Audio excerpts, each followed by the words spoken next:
A'udhu billahi minash shaitanir rajeem. Bismillahir rahmanir rahim. So we are going to discuss marriage and related matters. Marriage is, in my view, not just as we are understanding on the face of it, or as we are influenced about this subject from other civilizations or from other legal systems of the world. It is something very important. Therefore, right in the beginning, I'll speak about the basis of my discussion or my lecture, and then we'll come to discuss the actual situation or the problems which are there, and people are asking questions, and I'll try to go to that subject. Why marriage is so important? So far as the family system is concerned, family system of Islam is concerned, and the civilization is concerned. And there are so many other aspects that marriage has been given a very important position in the Quran, in the statements of Quran. Quran has promised that it will take out of dark ages to the enlightenment. This has happened in the world, and we find that it is reflected in the constitutions and the laws in those countries, in those documents. But let us see that how Quran has placed this subject within its fold. There are statements at 7 places, not at one place. This statement, the promise of the Quran, that it will take out from the dark ages to the age of enlightenment, it is not mentioned at one place. And we just think that if we wrap the Quran in silk cloth, or we write it in gold, we place it at the highest pedestal, we just perform its qiraat or its tilawat, and we, while doing this tilawat, say 100 times or 100 times or 100,000 times or 1,000,000 times, we will immigrate from the place of darkness to the place of enlightenment. It's not like that. Quran doesn't say that. Quran is giving its own course and identifying that what constitutes dark age, what constitutes darkness, and what constitutes nur, what constitutes enlightenment. In the surah about Allah Nuru Samawat wal Ard, there Nur has been mentioned along with ilm. Therefore, the combined meaning will be enlightenment, not just light. Enlightenment. But here we find that this statement, the promise of Quran, has been mentioned at 7 places. I'll not discuss these things in detail, rest assured. I'm exposing these ayat or verses just to show that what is the basis. These are the 7 ayat, and some of them I'll just point out that one of them is in contradistinction. That when people leave this and they become retrogressive, regressive, then at that time their backward journey starts. They move back from the enlightenment to the jahalat, to the zulumat, to the darkness. That is also there, that is happening. And we have been retrogressively, regressively retreating since last about 1,000 years. 1,000 years journey is the retrogressive journey. But in all these 7 ayat, there are different instructions, not the same instruction. There are different instructions to take from the dark ages to the enlightenment. What are those? I'll not go into details, just I'm exposing. For example, it requires to follow the izn of Allah, remain on this straight path, and then again Sirat, and again mention of, this is very important, zikr of Allah, but not only zikr of Allah, وَذَكِّرْهُمْ بِأَيَّامِ اللَّهِ. The history, natural history, the epochs which have happened on this planet, in the universe, in the planetary system, his historical periodization, ayam. You must have read the European periodization. There is a periodization in the nature. There is a periodization in the natural history. There are ayam in the universe, epochs.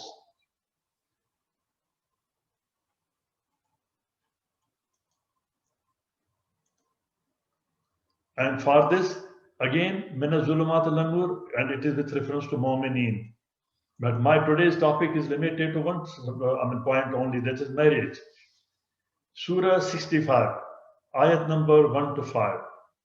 It gives the background of discussion of the matters pertaining to marriage, talaq, maintenance, and all these related matters. Ayat 1 to 5 of Surah 65, and there are also other ayat which are related to the subject. For example, ayat number 229 of Surah Al-Baqarah. This is very important. And ayat 34 and 35 of Surah An-Nisa. But since I'm discussing this with reference to the promise of the Quran to take from the age of darkness to the age of enlightenment, here I'm focusing on one ayat only. That is about the marriage matters. And it is in this ayat also where Quran is promising in ayat number 7 of Surah 65. And there is a promise that if you adopt the system which is prescribed by Quran about the family system, it will take you out of darkness to the enlightenment. Did we do that? Yes, for a brief period in our history we did it. We came out of the darkness, but after that a retrogressive journey started, and we have not given this importance that this is family and marriage is one of the important founding cornerstones, founding pillars of the promise out of 7. This is one of those 7 promises which says that Allah will take you out of darkness to the enlightenment. But in the tafasir, we don't find that what was that darkness. What was that darkness out of Allah wanted to take us out? When we read along with the entire history up to say today, we find that there were violations of human rights, there were violations of women's rights, there were violations of child rights, there were violations of spousal rights, and so on. There was no awareness of spousal health and hygiene. There were no fundamental rights of spouses. And even today, we cannot distinguish among these rights what is happening in our families. This is one of the promises, and one of the promises in an ayat which is very elaborate, and it has other connected ayat also. So this is the basis that I wanted to point out the importance. Now the question arises that how to come out of the darkness?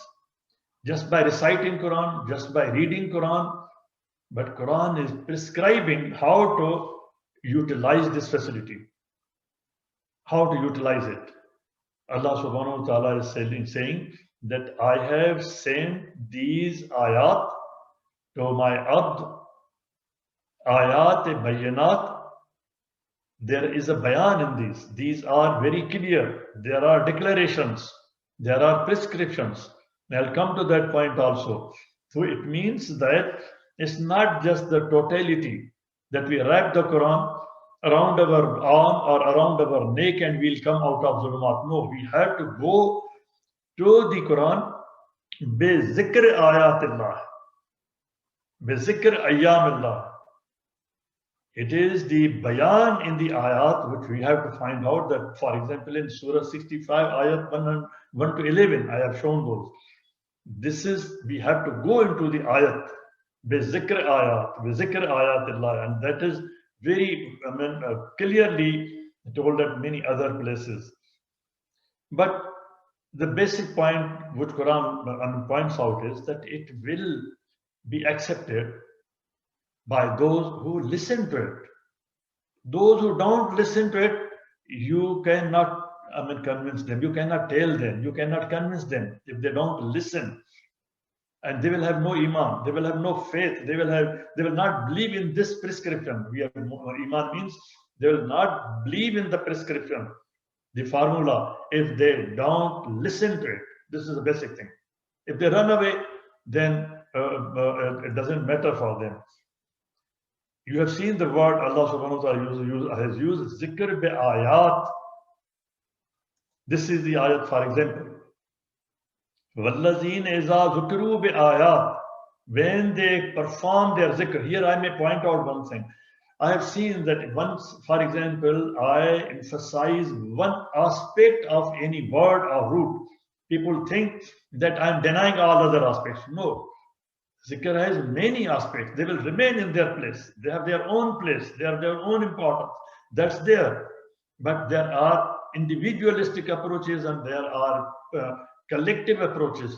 Today, the situation through which we are passing since last 1,000 years demands collective approach. Not individualistic, selfish approach just for the ecstasy of my own self, my own enjoyment. It requires greater good. It requires an approach which addresses the issues and problems of the ummah. That is why my angle, my approach is the collective approach. Individual approaches, yes, they will continue. They are with you. They are with everybody. Allah subhanahu wa ta'ala saying that they discuss ayat, they research into ayat, they carry out study into ayat, zikru bi ayat, and they do not fall upon these ayat blindly. They examine them. They do not yakhiru, lam yakhiru. They don't fall upon them. Alayha summum wa umiyan, without listening, without understanding, without examining, without studying, without research. No. Allah subhanahu wa ta'ala is himself saying that you look into my ayat and consider them critically, examine them critically, and adopt them for greater good. This is the time that we need it. Now, again, even in our houses, in our homes, with our children, with our family, the prescription which Quran is giving was kurna ma yutla fi buyutikunna min ayatillahi wal hikmah. Even in our houses, we have to read Quran, we have to place Quran, we have to teach Quran to our children, to our family. Make it a habit. But there is a method that you read ayat and look for hikmat into those ayat. And that will be possible when you do it with zikr bi ayat, understand ayat. And then at so many places in Quran, Allah subhanahu wa ta'ala says that I have explained these ayat. I have done the bayan of these ayat and so many other things that have been mentioned about ayat. Ayat liqawmi ya'lamun, plural, qawm, people, ummah, far qawm, liqawm. These ayat have been mentioned, have been explained for those who want to seek ilm, ya'lamun, yafkahun, who understand, want to understand, yu'minun, who want to believe in these prescriptions. If you don't believe in the prescription of Newton, the formula of Einstein, you will not work upon them. You will not get any benefit out of that. And then, liqawm yazkurun, the qawm which does zikr bi ayatillah, zikr bi ayatillah. And then, yashkurun, who are thankful to God. Liqawm yattakun, who are conscious of God. Qawm yatafakkarun, who think critically.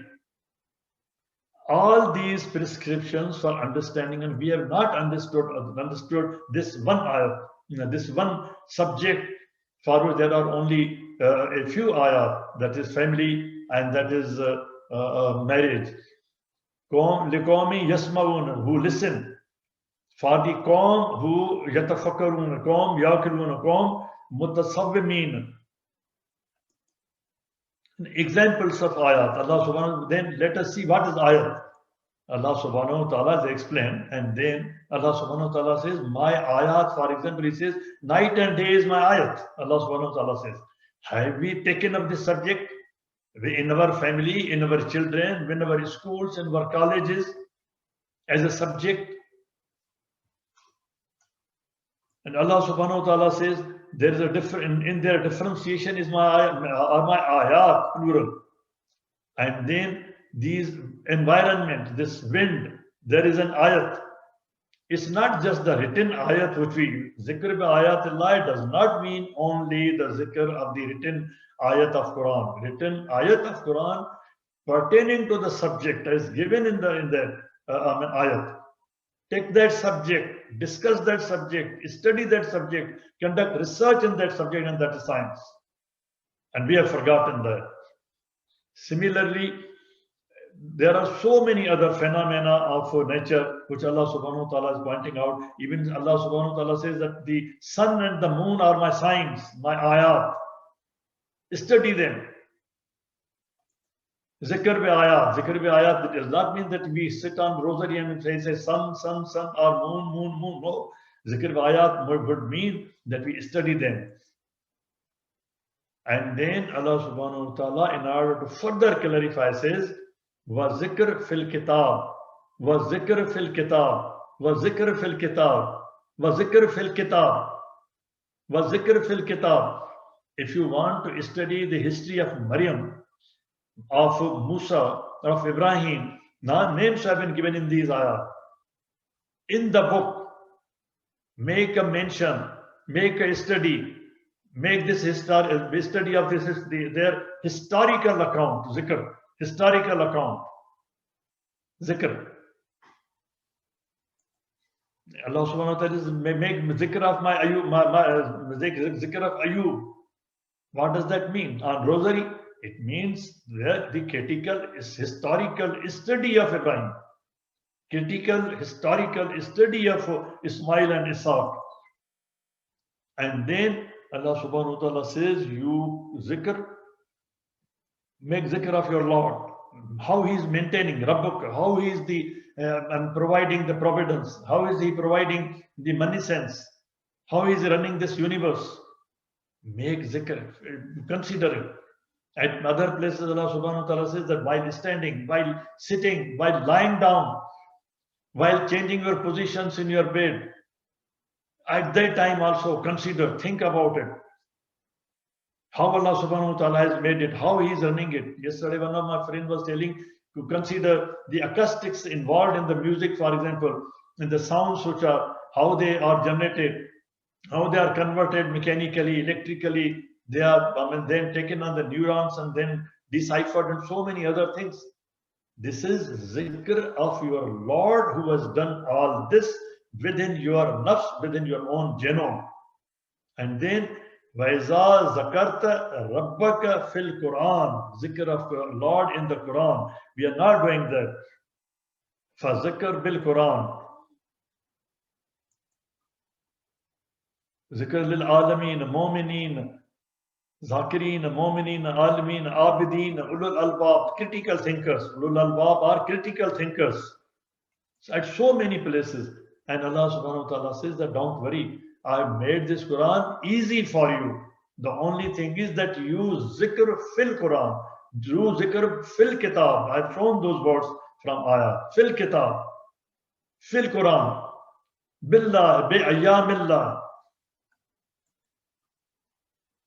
Now at this point, there comes another, how this ayat, these ayat of Surah At-Talaq and Surah Baqarah 229 and An-Nisa Surah 1, they are muhkamat, not just narrations. They carry hukm. Allah subhanahu wa ta'ala says that whenever I gave any ayat which carried the hukm and washkur fiha, in which you find the study, if you conduct the research, if you find a hukum in that, people run away. Don't follow it. That is the problem. And we give different meanings to this muhkamat. There's a difference between mutashabihat and muhkamat. At different places, mutashabihat has been mentioned along with ghair mutashabihat. This is not the point here. Here point is muhkamat. And those who are mutashabihat. What are the ayat which are muhkamat and what are the ayat which are mutashabihat? We have not done that job. How can we do that? How can we differentiate it? For example, the constitutional law and the other law. The muhkamat are the constitutional law given in the Quran. We cannot change that. For example, you cannot kill anybody illa bil haqq. This is the constitutional provision which mandates the due process of law. It will remain over every sort of adjudication, over every decision. Even in the punishment for death, this is the overriding constitutional provision that it cannot be illa bil haqq. And that is the difference. These ayat which are which mention that you will be taken from the darkness to the enlightenment are the ayat which contain maxims, which contain injunctions, which contain the constitutional law, which we cannot change. We cannot change the definition of family. And we have seen those civilizations who have changed the definition of family. The nation of Lut, Qawm Lut, they changed the definition of family. Hazrat Nuh was telling them that the women are there and they were not interested in the heterogeneous family system, heterogeneous family life, heterogeneous spousal bonding. They changed the definition. And today you have seen that how the first New Zealand started with that. Then Canada did it, America did it, other countries are doing it. This is changing the definition of family, which particularly looking at these maxims and injunctions and the constitutional law of Quran given in these ayat particularly, which were bound to take out of darkness to the enlightenment. And now we have started the retrogressive journey going back to the darkness. These are those ayat. These are so fundamental. That is why I have taken time to explain this point, that this is not just a marriage as such an ordinary matter which can change due to our immigration or due to any law which is changing. We have to see that these are the fundamental questions of civilization and family life. Then there are analogous ayat, mutashabihat. Yes, in mutashabihat are the ordinary laws on which you can make positive laws. You can make the positive laws. And then Muslim family law theory and application. These are the important points which we have to understand. In this background, which I have tried to give in, marriage is a contract. It's a social contract, not a commercial contract. It's a social contract. And there are conditions. What are the conditions? The important basic conditions are the offer and acceptance. This we cannot do away, because this is given in the maxim, in the constitutional law of these ayat, muhkamat. This is there.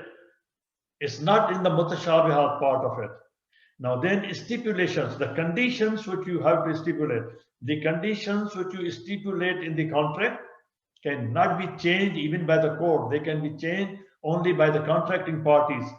Yes, they can be changed by the court only if they are contrary to the law. They are against the law, then they cannot be allowed and the court can change them. Then we have to understand the hudud Allah. Hudud we are considering only as punishments. Whereas Quran mentions hudud as the hudud Allah, the limits of Allah within which this marriage has to remain. Marriage has to work within hudud Allah. As even having a married life of 40 years, if you ask somebody, what are the hudud Allah, which are within which you have to operate as a married spouse, I don't think that we can respond to this question adequately, immediately. Now, during the course of discussion, if somebody would like at the end, I have some USA cases also, which can be discussed if somebody wants. Then juristic opinions and prevailing laws, precedents in the Muslim world. Because in the counseling sessions, when people come there, they ask questions about the Muslim law, which is in fact to which they are familiar. They are familiar to the Muslim law in their country. They will ask questions according to that. So I'll show you of the situation prevailing in the Muslim countries. What is the position there? Again, re-emphasizing the point. Why I went into this background? That ayat is mentioning that there is a promise to take you from the dark ages to the enlightenment, and one of those is the married life, the family life, azwaja, and then that is also re-emphasized by using the word ayat. Allah subhanahu wa ta'ala says that it is one of my ayat, as Allah subhanahu wa ta'ala says that my universe, my sun, my moon, these are my ayat. Allah subhanahu wa ta'ala says that when I made you from one nafs, this is my ayat. Now this is re-emphasizing. Promise, taking you from the age of darkness to the enlightenment, and also because of the fact that it is an ayat. Azwaj, azwaja, zawaj is an ayat of Allah subhanahu wa ta'ala. This it re-emphasizes. It gives more importance to it. Now, in this perspective, the importance of a marriage is because of these things. The promise, and then it is an ayat, and then it is the sunnah. The Prophet says that it is my sunnah. Who joins this club, he is with me. And who leaves this club, who breaks it, then he is out of my club. Who joins company of the Prophet through this bond, nikah, mercy of the worlds, peace be upon him, the Prophet, peace be upon him, says, who abandons it, leaves the company of the Prophet. And mercy of the worlds, peace be upon him, I am saying because I have repeated this word prophet many times. And it is when it is an ayat, and Allah subhanahu wa ta'ala says that it is in your anfus, in your nufus, in your own selves, then there is promise of Allah subhanahu wa ta'ala that I'll show you my signs in your own selves. This is one of the signs. This is one of the signs. Marriage is one of the signs which you can find in your own self. You can look into your own self. How? If we understand the vision of marriage, the vision of the marriage according to Quran is based on these aspects. Zawaj, mawadda, labasa, sakana, hasana. What is this? Zawaj is pairability. This is one of the ayat. How this pairing takes place. You have to go deep down to the chromosomes. Deeper than that. Why X combines with Y, but when X is with X, in the same packet, X does not join X. But in the case of Hazrat Maryam, Allah subhanahu wa ta'ala showed that X could join X even without the assistance of Y chromosome. And I think about 15 years back, they achieved this in England, that they created a test tube baby only with the X chromosomes, without involving the Y from father, without involving any donation of X from from father. Mawadda is the love. Marriage is based on zawaja and mawadda. Mawadda is the love. It's not the love in which we feel pain. In the worldly profane pain. It's not profane love. It is the love which has the meaning of this mawadda involves help. You help each other. This is one of the important ingredients of mawaddah. Spousal mawaddah, help, sincerity. It's not without sincerity. It is with sincerity, faith, loyalty, faithfulness. All these things are included in mawaddah. And labasa, when one, as spouses, it is one body. It is in one garment. It is one unit. It is so intimate that there is no hijab or anything in between. Labas. Quran uses this word, labas. And second, the first instructions, one of the first instructions which are given to Hazrat Adam alayhi salam, that was about sukoon. That you live, you make your home, I'm giving you the customized home, which is Jannat for you. I have modeled it as Jannat for you, peaceful for you, and live in peace. Uskun, anta wa zawjuk. You and your wife live in this model house of peace with sukoon. This is one of the important ingredients of marriage, spousal life. And Hassan, Quran uses the same word, Mohsin, for man, husband, and Mohsin, Mohsinat for women. That they are the protectors, like a fort or fortress for each other. They stand for each other.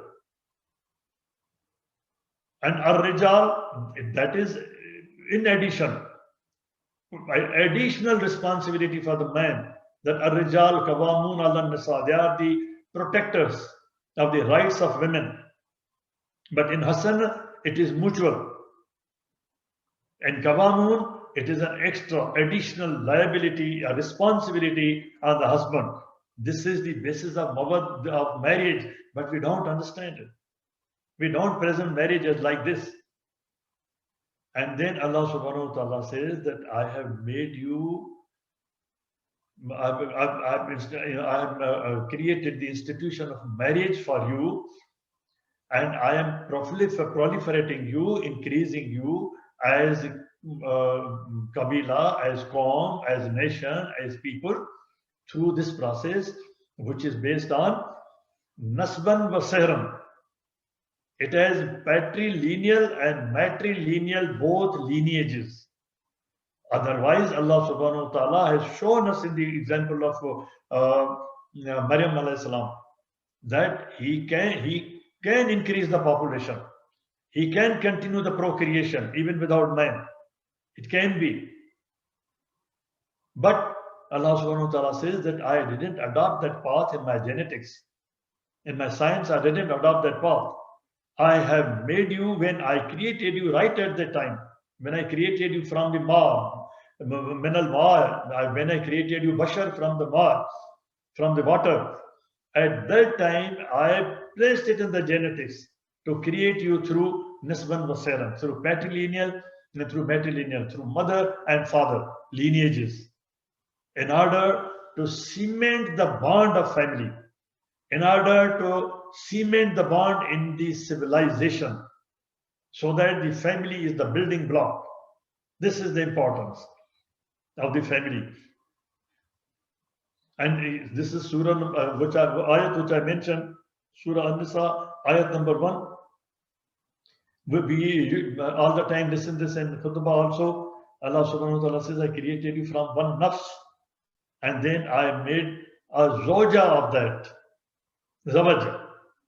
And then from that twin, I am creating all other people, men and women. This part of the ayat is very important to understand, important for all the married people who intend to marry or who are married. Allah subhanahu wa ta'ala is mentioning, along with his taqwa, along with his reverence, along with his awe, along with his consciousness, that be conscious of your relationships of arham. These are the matrilineal relationships. And in the matrilineal relationship, mother wife, they have the role. They play this role. This is very important to understand this. This will take us to some other subject or topic. I'm not going into details. Now, after discussing this, what is the architecture of Muslim family frame and societal infrastructure? In this background, it is particularly in the light of ayat number 1 of Surah 4, An-Nisa. They are created from one nafs. There are equal human rights for both spouses, husband and wife.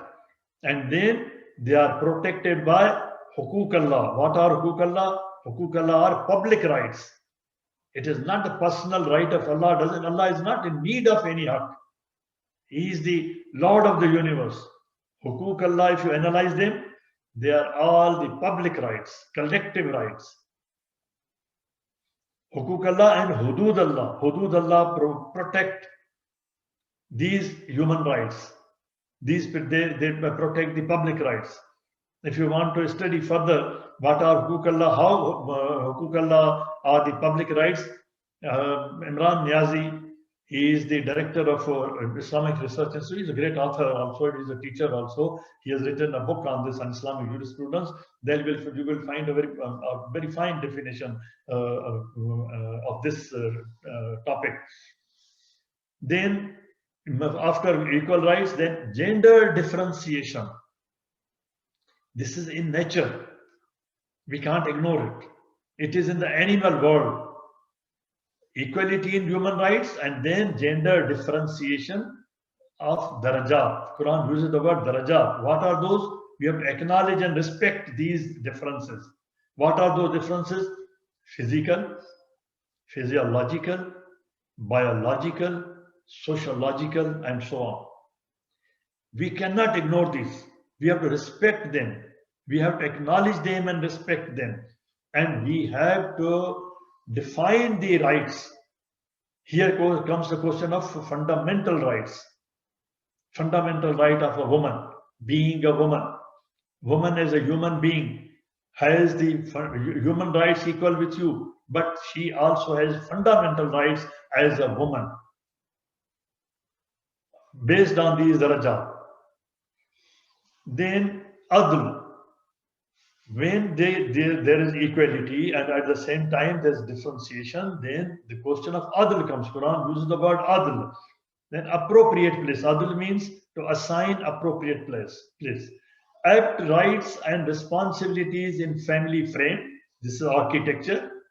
And social infrastructure, the societal structure, architectured on A and B above, on equal human rights and fundamental rights, gender rights of the woman. We are not differentiating, not understanding these things. Woman has additional rights as fundamental rights. In the marriage also. Then what are Hudud Allah? We have to understand. These are the perimeters of conduct. And here you may kindly read this again and again. The punishments for other violations can be prescribed in the law, and there can be fine, there can be imprisonment and other things. But in human relations, in the spousal relationships, wherever these words Hudud Allah have been used, and the Quran tells us that wherever Hudud Allah are violated, the limits of Allah are violated, and somebody may escape in this world. He may be cruel to his wife or his husband, but in the hereafter there is punishment, and the punishment is only and only by fire. And different types of punishments, different types of pain have been described in those punishments by fire. And Hudud Allah, one has to be very careful about Hudud Allah. When judge makes a judgment, at the end, for example, pronounces talaq between the husband and wife, he says, he has to write that I have come to the conclusion, I have made my effort, I have come to the conclusion that they cannot they maintain the hudud Allah, the limits of Allah. That is why I am separating them. This is the condition. And as I said, Allah subhanahu wa ta'ala is asking at many places, live with your spouses in peace. Live with your spouses within the hudud Allah. It is a course, prescription for every married person. Look into Quran. There are 13 or 14 ayat which carry this prescription, hudud Allah. See for yourselves what are those points on which it says hudud Allah. And I have to maintain those hudud Allah. If I don't know these hudud Allah, ignorance is no excuse. Ignorance is no excuse. Quran is there. Ayat are there. And the promise was there to take you from darkness to enlightenment. We are closing our eyes. This is one of the signs of revolution, that the family had to be revolutionized. We have not done that. Now we come to nikah. It is a method and a contract. It's not a ritual, just a ritual. It is a method and a contract to legalize habitation of husband and wife together. Otherwise, they cannot live together. The concept of Muharram is based on that. It is the nikah, the sanctification, the methodical sanctification, and the social contract which has been concluded based on consent and acceptance. And it has been declared that now they can live together. As a sanctity in the society, it has been prescribed. Marriage is not a sacrament, as in some other religions, but it is a civil contract. It is a social contract for forming a harmonious social unit. The first instructions which Allah subhanahu wa ta'ala gave to Adam alayhi salam, they live in peace with your spouse. Sukun. And for legitimate procreation. In procreation, the offspring which you produce, acknowledgement is necessary. Without acknowledgement, the procreation may be illegitimate. And it has many other consequences, not only inheritance, but it has many other consequences in the society. And you are seeing where this bond is loosening, is disappearing, the civilization is bound to fail, as the civilization of Noah failed, disappeared. Then the consenting parties are bound morally because they are contracting, and legally also. This contract, we had seen, what is a contract? Contract is that agreement, not just an agreement, but that specific agreement which can be enforced at law in the court. You are making an agreement and court is enforcing it. The legal system is enforcing it. Look at the importance. I make an agreement, the spouses make an agreement, but judge is bound to administer, to enforce it. In order to live within the hudud Allah. This contract, unless willfully broken, it remains in force for life till death. Nobody else can break it. It is not accidental. All its rights and obligations are created immediately. These are not contingent. There's no contingent clause. There's no contingent provision, no contingent condition. They are immediately created as soon as the consent and the acceptance is made and it is declared. Now, when the people come, they ask questions. And sometimes it is really very problematic, the way they are carrying out the nikahs. Last week, I think, 2 weeks back, there was a question. There was a couple. They married. They divorced. She married somebody else. He married somebody else. Muslims.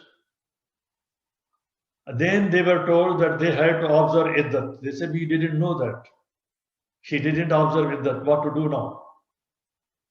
They, on their own, They thought that they are going to rectify it. They remarried. And then they said that now we want to separate. This is happening here. We are so ignorant.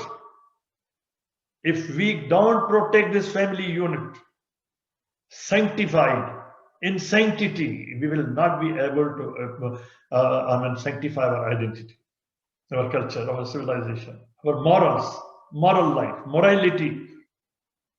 That is at stake. Morality is at stake. There are different types of nikah.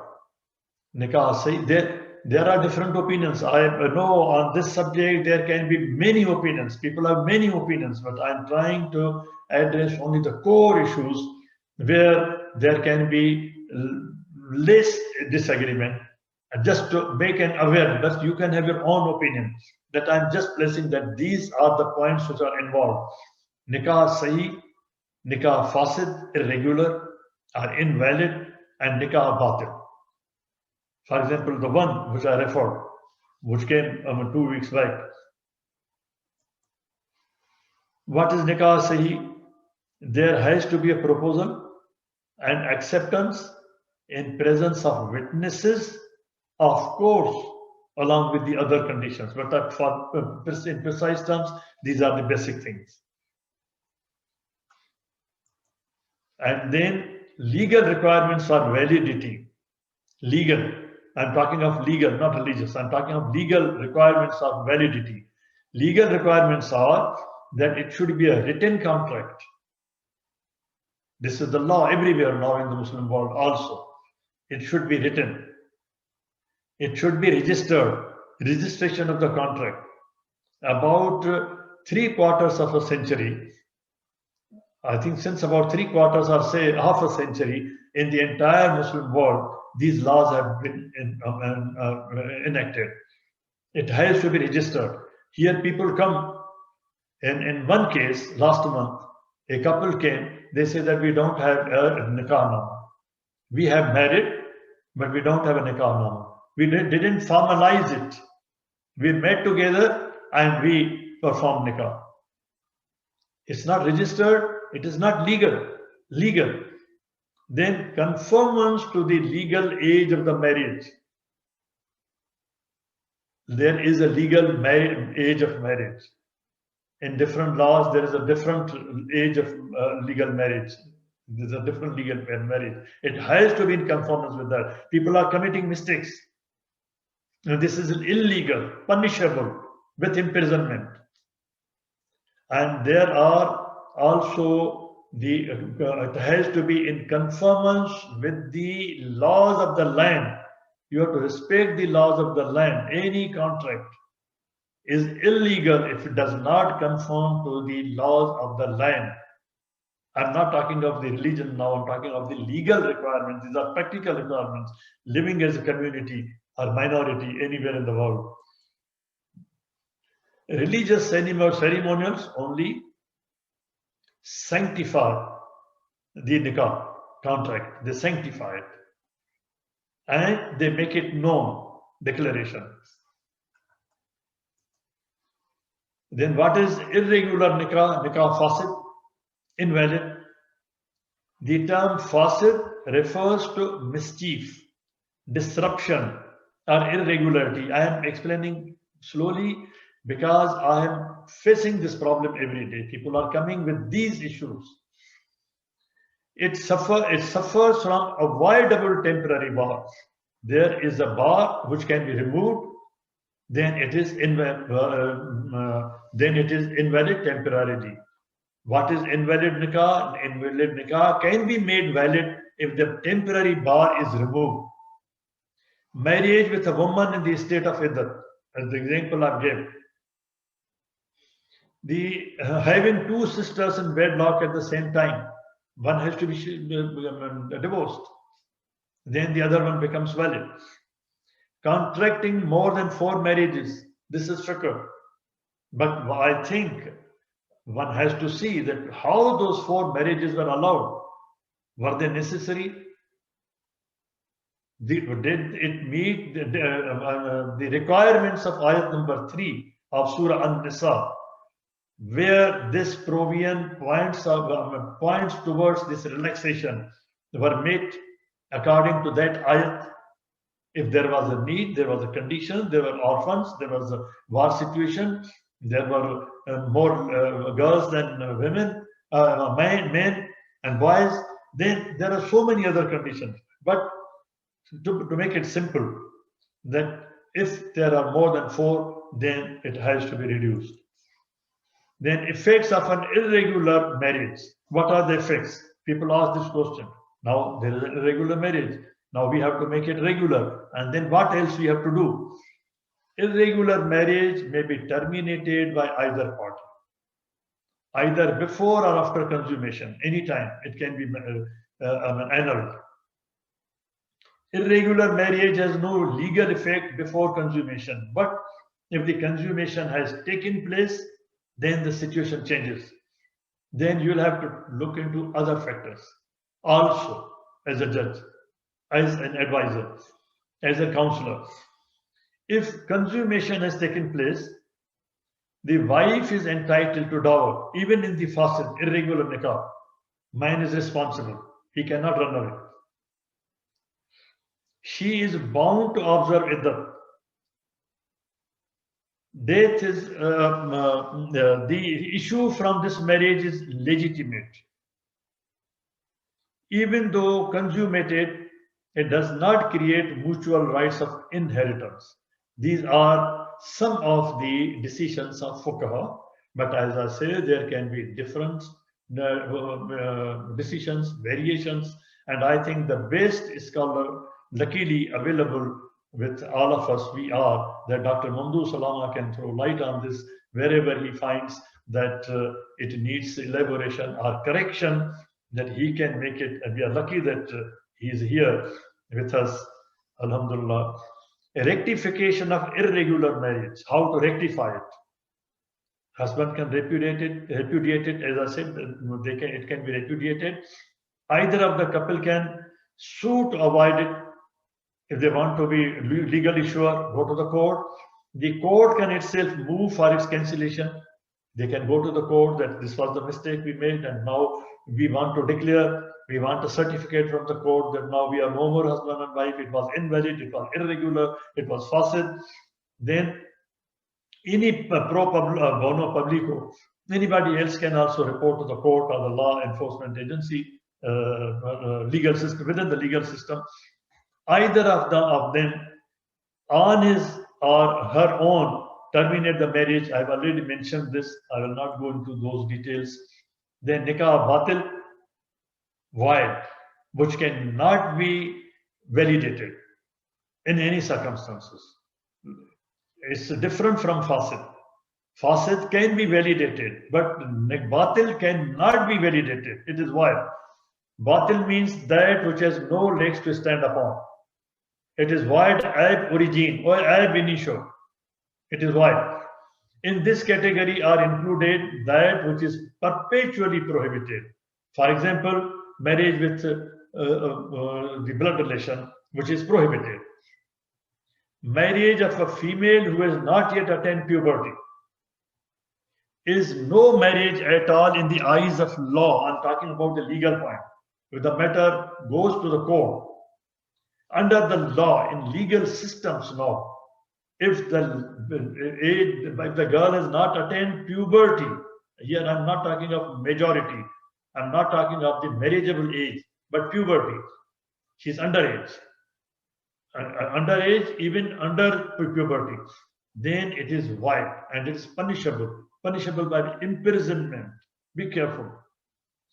Marriage, even of a person who is of sound mind and has attained puberty, is void if proceeded without his or her consent. If it is without consent, it is void. Here, one thing I may also point out here, I've quoted Hidayah and Bailey. These are two books of fatwa which are referred in the courts of in the Indian subcontinent, all the courts of the Indian subcontinent. since in East India Company days, Hidayah and Bailey.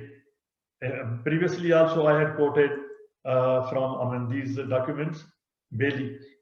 This is Hidayah and Bailey. Another, a void marriage is no marriage at all. It does not create any civil rights or obligations between parties. The offspring of a void marriage are illegitimate. As compared to the invalid marriage, there the children are legitimate, but in this case, the children are illegitimate. There are cases with painfully experiencing that people come tell these things. This is happening. Let us teach our children what is marriage. And they don't understand this only on the basis of superficial legal things or other things. Go deeper into the ayat, into Quran. Give them the background, why it is important, why it is needed. Distinction between void and irregular marriages. A marriage which is not valid may be void or irregular. A void marriage is unlawful in itself. Unlawful. Anything which is unlawful may be punishable legally. The prohibition being perpetual and absolute. An irregular marriage is not unlawful in itself. Irregular, fasid, not batil, not void. I'm talking now of the irregular, that is invalid. Marriage is not unlawful in itself.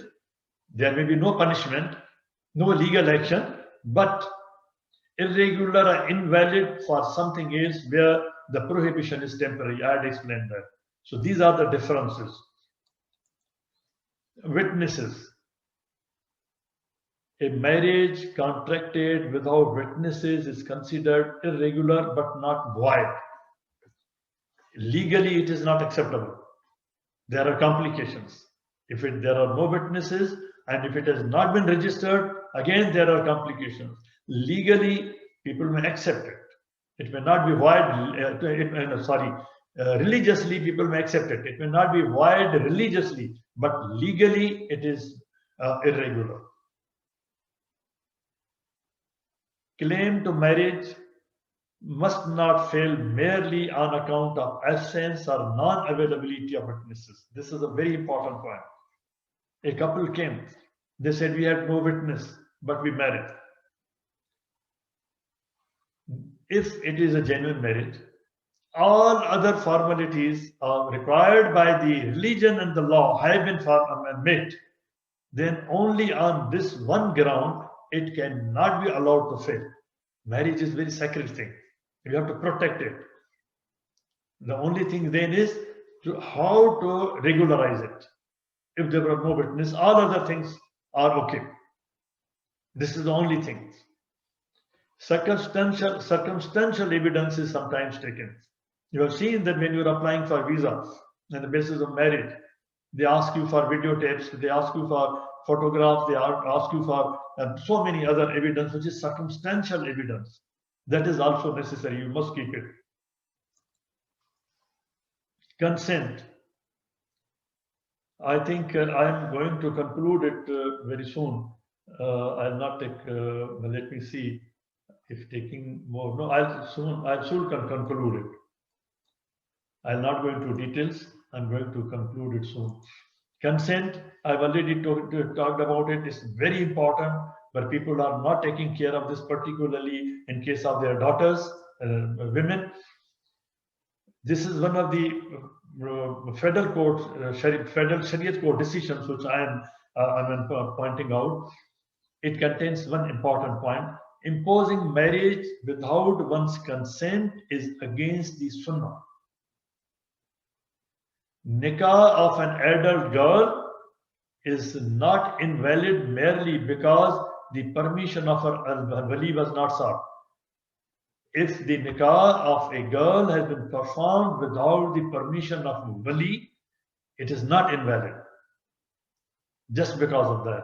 This is the decision. And the case numbers are also given here. Consent to marriage obtained by force or fraud is totally void. It's invalid unless the girls agrees to it. It's totally, otherwise it's void. Then capacity for marriage. This is an important point. Every Muslim of sound mind who has attained puberty, word puberty people are using and misusing it. They say when a 7 years girl has attained puberty. Recently, a very good judgment has been given by Lahore High Court about testing the virginity of a girl. This was done, I think, long time ago in Egypt. That they went by the definition, not by actually putting the girl to the insulting test. Now, in legal terms, what is puberty? In legal terms, since puberty is not fixed by age, that it is 7 years or 8 years or 10 years, it is fixed. No, it depends upon the environment, upon the climate, upon the genetics of the persons. It is not fixed. Therefore, in such a situation, what is required is it has to be defined in law. The very fact that puberty is not defined, it is not fixed by nature. Allah has not fixed it. It is to be defined in law. Otherwise, till today, our innocent girls, they are being put to shameful, degrading tests of puberty whenever there's such question is raised, and the best test of virginity. Lahore High Court is this week only, they have given a decision. But the Egyptian court, Egyptian ulama had given, I think it is in the law, in Egypt it is in the law. They gave it a long time ago, the courts accepted it, and courts are implementing those definitions and those scientific tests, not the, I'm not using the word, these are very shameful words which are using in our fiqh. In view of its demographic and environmental realities, it has to be defined. For example, if some country defines it at 15 years is the age of puberty, under the law, it should be taken as that, without subjecting the girl to the shameful tests. Now, void marriage, these are the examples. In consanguinity, affinity, fosterage, these are void. Marriage and attaining puberty and majority. Majority is the age when the person is considered to have attained the rushd. Since rushd cannot be fixed, for example, Abu Hanifa fixed at 25 years, somebody else fixed at 20 years, somebody else fixed at 15 years. So since there is no age of rushd fixed in nature, then it is also definable. Different people, different nations in their laws have fixed the age of majority and also the age of puberty. And these ages, the definitions can be different. For example, the age of majority in Pakistan is 18 years, but age of puberty is 15 years. For a girl and 16 years for a boy. They can differ, and they have been changed over time. Marriage and attaining puberty or majority as defined. And going for the definition, child marriage is, there are now laws in the Muslim world which restrict child marriage, and Quran does not encourage it, but we are interpreting it in that way. Quran is not using the word child. Quran is using the word nisa for that, and some other words also, but that does not mean child. And then dissolution of marriage, this we'll discuss when talaq comes. I'm leaving it here, and the next time inshallah we'll take juristic opinions and prevailing laws, precedents in Muslim world, in Syria, in Egypt, in Morocco, in Pakistan, in India, other places. Here I conclude today's talk. Subhana rabbika rabbil izzat amma yasifun wa salamun alal mursalin walhamdulillahi rabbil alamin.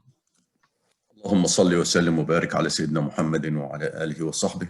اللهم اهدنا فيمن هديت وعافنا فيمن عافيت وتولنا فيمن توليت وبارك اللهم لنا فيما أعطيت وقنا واصرف عنا شر ما قضيت فإنك يا ربنا تقضي بالحق ولا يقضى عليك. اللهم ادخلنا برحمتك في عبادك الصالحين. اللهم اخرجنا من ظلمات الجهل والوهم إلى نور العلم. اللهم علمنا ما ينفعنا وانفعنا بما علمتنا وزدنا علما.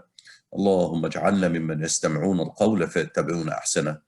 اللهم اكفنا بحلالك عن حرامك وبطاعتك عن معصيتك وفضلك عن من سواك.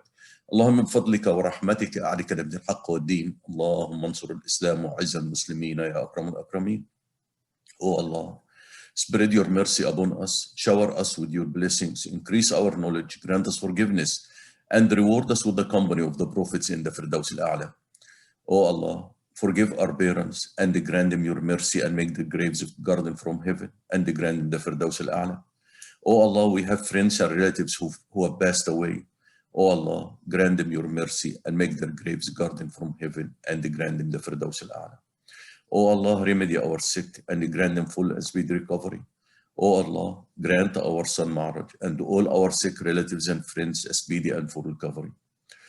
Oh Allah, we seek from you all of the good, whether we know it or we don't. And we seek your refuge from all evil, whether we know it or we don't.